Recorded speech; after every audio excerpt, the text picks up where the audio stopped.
Programme کا باقاعدہ آغاز ہو چکا ہے، اس لیے میں گزارش کروں گا آج کے اس پروگرام کے مہمان خصوصی ڈاکٹر زاہد علی زاہدی صاحب سے کہ وہ آئیں اور اسٹیج پر جلوہ افروز ہوں۔ زاہدی صاحب ڈین ہیں شعبہ اسلامیات کے کراچی یونیورسٹی میں، اور ظاہر ہے ان کی آواز اور ان کی جو بات ہے اس میں کافی وزن ہوتا ہے اور لوگ اس کو کافی قدر کی نگاہ سے دیکھتے ہیں۔ تو آج اس کتاب کے حوالے سے ہم ان کی گفتگو بھی سنیں گے۔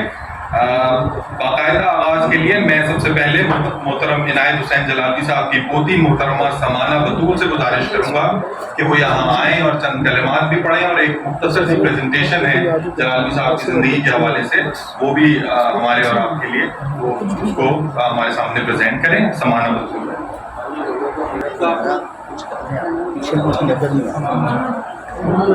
آداب۔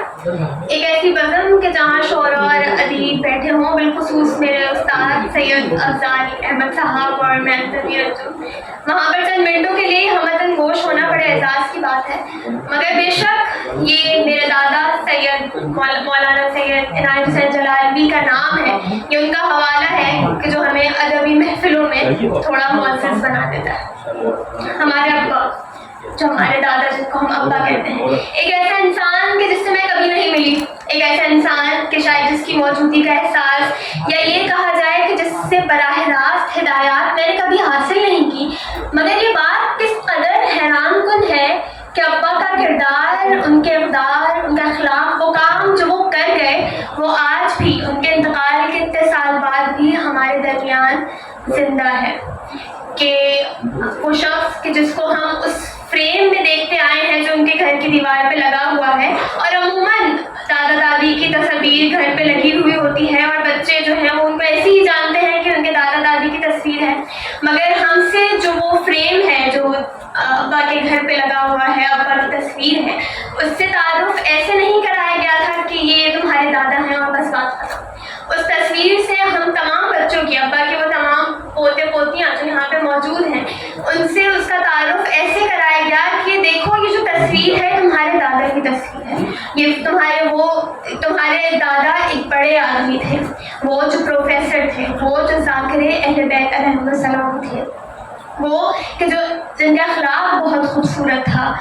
اور اسی وجہ سے سب سے بڑی بات جو ہمیں بات سکھائی گئی وہ یہ کہ ابا ایک منکسر المزاج آدمی تھے، ایک ایسا انسان جس میں انکساری تھی۔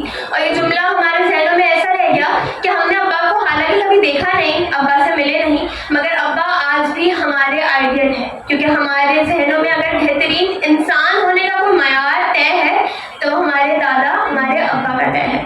اور یہی وجہ ہے کہ بچپن میں ہمیں جو مولانا صاحب پڑھانے آتے تھے وہ ہم سے کہتے تھے، ہم سارے بچوں سے، کہ تمہیں پتہ ہے تمہارے دادا کون تھے؟ کہ جب وہ گزرتے تھے تو حالانکہ ہم لڑکپن میں ہوتے تھے، ہم اپنا فوراً ہاتھ انگلیاں درست کر لیتے تھے، اس لیے نہیں کہ وہ ہمیں کچھ کہیں گے، اس لیے کہ ان کو دیکھ کے ان کا احترام کرنے کو جی چاہتا تھا، اس لیے کہ وہ ہمارے منہ سے یہ نکلتا تھا کہ کاش ہم ان کے جیسے ہوتے۔ اور پھر جب تھوڑی بڑی ہوئی، مجھے یاد ہے میں نے اپنے والد صاحب سید حسن کاظمی سے پوچھا کہ بابا فلینتھروپسٹ کیا ہوتا ہے؟ بابا نے کہا وہ جو ویلفیئر ورک کرتے ہیں جیسے تمہارے ابا کرتے ہیں۔ پھر کہ اچھا اگر شیعہ ایکٹیوسٹ پہ بات ہوئی تو کہنے کہ ویسے ہی جیسے ابا تھے، ذاکر کی بات ہوئی تو ذاکری ویسے جیسے ابا کرتے تھے۔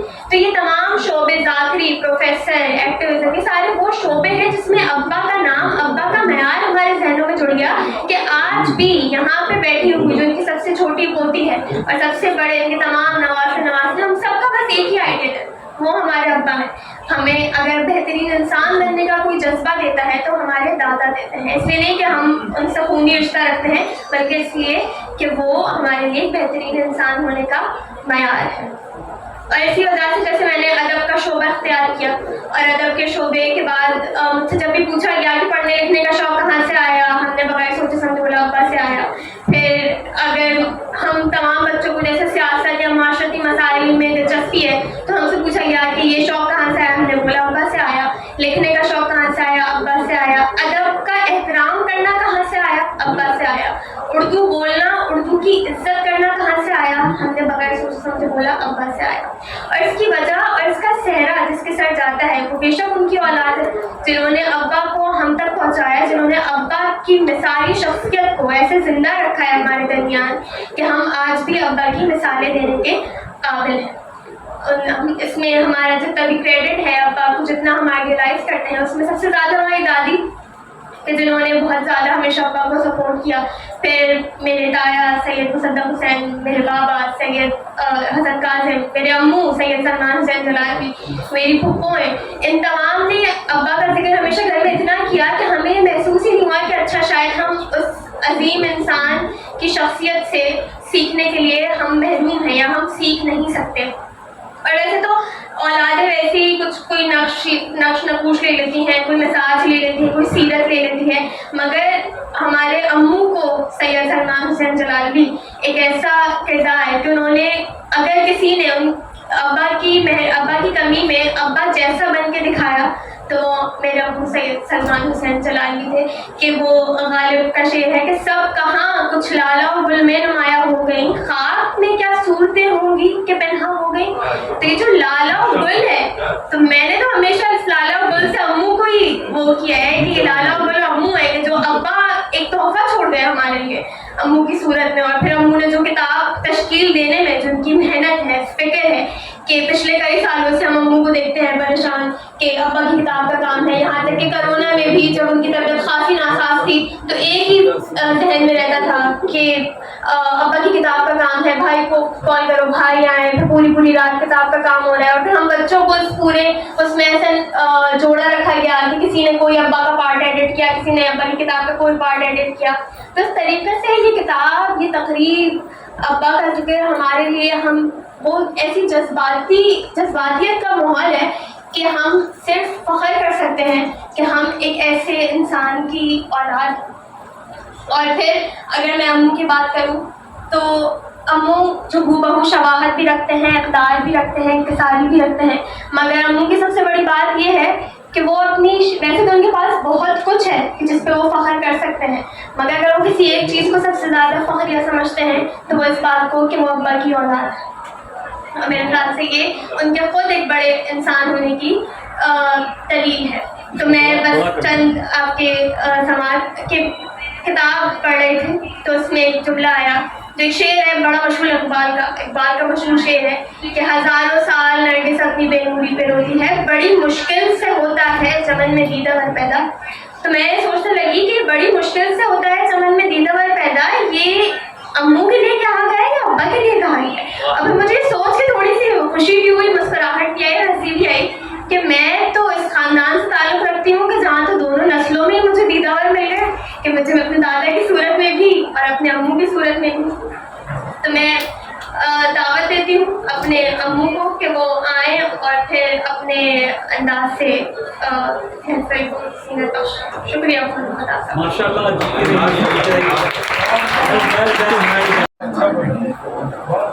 سمانا بدول میری بھتیجی صرف عزیز اظہار خیال کر رہی تھیں اور ماشاء اللہ یہ حقیقی یونیورسٹی میں ہیں اور ماحول اور مروجہ اقدار سے ہٹ کر کہ طالب علم یا طالبات جو ہیں میڈیکل پڑھنا چاہتی ہیں، انجینئرنگ پڑھنا چاہتی ہیں، انہوں نے بس شوق آرٹس کے سبجیکٹس کا انتخاب کیا اور ماشاء اللہ وہاں پہ اسکالرشپ پر ہیں اور ساری ان کی تعلیم ہے اسکالرشپ کے ذریعے اور نے اپنی اہلیت ثابت کی.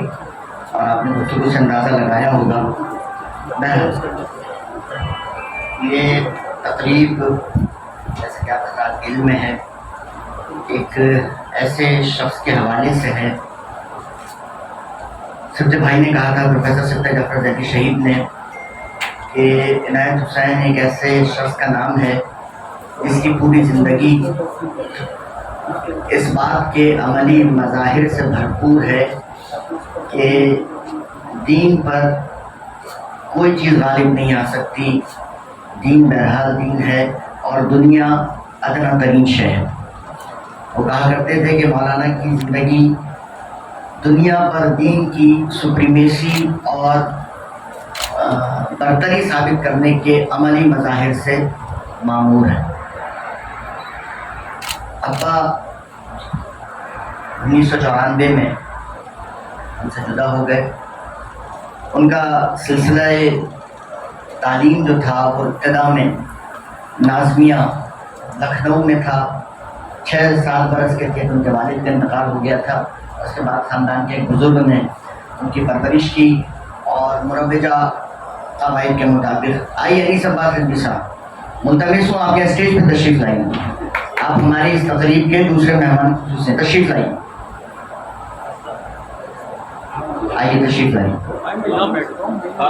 میں عوامی آدمی ہوں. جی جی بالکل. یہ ایک عوامی شخص کی تقریب ہے، اس لیے یہاں پہ عوامی خواص ہیں.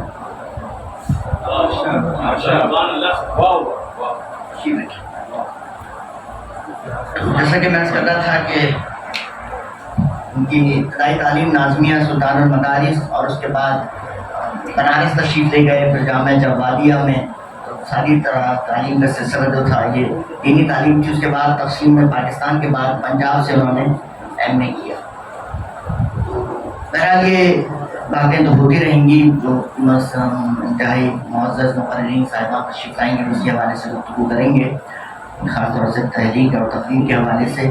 میرے پاس کچھ تصاویر ہیں جو ہم نے ایک چھوٹی سی پریزنٹیشن کہہ لیجیے وہ تیار کی ہے، جس میں کچھ تصاویر ہیں اور کچھ نادر و نایاب ابا کی منٹس بک ہیں. جیسا کہ آپ رات میں ہے کہ دیکھا ہوگا کہ اس کتاب میں ہم نے ابا کی 24 سالہ ڈائریوں کے منتخب صفحات شامل کیے ہیں. ابا کو لکھنے کا بہت شوق تھا. صرف اگر آپ ایک اس چیز کو ملاحظہ فرمائیے کہ ڈائری جو ہیں، ظاہری بات ہے یہاں پہ جو اس کتاب میں جو ہم نے ڈائری کے صفحات شامل کیے ہیں ان میں تواتر نہیں ہے. ایک واقعہ ہم نے مارچ کا لیا ہے تو پھر جون کا کوئی واقعہ ہے تو وہ لے لیا، پھر اگست کا واقعہ لے لیا. لیکن آپ یقین کیجیے اگر آپ میں سے کسی کو وقت ہو میرے پاس تشریف لائیں، آپ میرے قدم رنجہ فرمائیں میرے غریب خانے پر، میں آپ کو ڈائریاں دکھاؤں کہ سال ہر سال کی ڈائریوں میں کوئی ایک ایسی تاریخ نہیں ہے جو مس ہو گئی. اور کچھ ایک دو دفعہ ایسا ہوا کہ ڈائریاں تاخیر سے ملی، ڈائریاں بر وقت نہیں مل سکیں. اب دیکھیں بات یہ تھی کہ ابا تھے اسلامیات کے ٹیچر. ہمارے یہاں میتھمیٹکس کے ٹیچر کو، فزکس کے ٹیچر کو، کیمسٹری کے ٹیچر کو، بایولوجی کے ٹیچر کو، جتنے دنیاوی سبجیکٹس ہیں ان کے ٹیچر کی تو بڑی پذیرائی ہوتی ہے. ان کو تو سال سے پہلے شاید 6-7 ڈائریاں اور کیلنڈر مل جاتے ہوں. ایک چھوٹی سی بات کر رہا ہوں میں صرف بتانے کے لیے. تو بعض دفعہ ایسا بھی ہوا کہ سال کے 15 دن گزر گئے، مہینہ گزر گیا، 1.5 مہینہ گزر گیا، ڈائری نہیں آئی کہیں سے، تو ڈائری کا آغاز نہیں ہو سکا. تو ڈائری جب آغاز نہیں ہو سکا تو وہ جو گزشتہ سال کی ڈائری تھی اس میں چھوٹے چھوٹے سے ابا نے اپنے روزنامے اور اپنے معمولات درج کیے. بتانے کا مقصد صرف یہ تھا کہ وہ لکھنے کے اتنے پابند تھے. حالانکہ دیکھیے یہ بڑے نامسائل حالات کے لوگ تھے. ہمارے گھر میں ٹی وی بھی نہیں تھا. اچھا یہ بتانے میں کوئی شرمندگی کی کوئی بات نہیں. ہمارے گھر میں ٹی وی بھی نہیں تھا، بلکہ حقیقت تو یہ ہے کہ ریڈیو بھی نہیں تھا. لیکن اس کے باوجود گاڑی ہونا تو بہت مطلب شیر لانے کے مترادف، اور ٹیلی فون بھی نہیں ہوتا تھا. یہ ساری باتیں اپنی جگہ. لیکن اس کے باوجود لکھنے کا شوق ان کو. اور یہ دیکھیے کہ وہ صرف اپنے آپ کو مذہبی معاملات تک محدود نہیں رکھتے تھے. جن لوگوں نے ڈائری کا مشاہدہ کیا، مطالعہ کیا کہ کس قدر تنوع اور کس قدر ویریشن ہے، کہ اگر وہ مذہبی معاملات کے حوالے سے لکھ رہے ہیں، سید العلماء نقن صاحب کے انتقال کا تذکرہ کر رہے ہیں 83 میں، جو شمری آبادی کا 83 میں انتقال کی بات کر رہے ہیں، تو انہوں نے 2 سال بعد جو آغا خان فاؤنڈیشن کے چیئرمین جناب آغا حسن آبدی کے تشریف لانے کا تذکرہ کیا ہے وہ اسی طریقے سے کیا. اور پھر جب آغا حسن آبدی صاحب آئے ہیں تو اس کے حوالے سے انہوں نے باقاعدہ لکھا ہے کہ ایک غریب اور متوسط گھرانے کا بیٹا ہے اور اپنی محنت کے بلبوتے پر، اپنی جستجو کے بلبوتے پر کہاں پہنچا ہوا ہے. تو یہ ساری باتیں، تو یہ جو تنوع ہے، یہ ویریشن ہے، یہ مطلب ان کی نگاہ صرف مذہبی معاملات تک محدود نہیں تھی، بلکہ وہ جو کچھ دیکھا کرتے تھے اور جو کچھ ان کی نگاہ تھی اس کو اپنے دائرۂ تحریر میں لایا کرتے تھے. یہ کچھ تصاویر ہیں، یہ میں آپ کو دکھاتا ہوں. یہ عہد جوانی کی تصویر ہے ابا کی، اور یہ میرا خیال ہے 60s کی ہوگی. یہ تصویر آپ نے بہت دیکھی ہوگی. Next please. یہ جب ابا پریمیئر کالج اور پریمیئر کالج ناظم آباد میں تھا، یہ غالباً 70s کی ہے. ابا نے 1970 سے 1990 تک پریمیئر کالج میں ملازمت کی.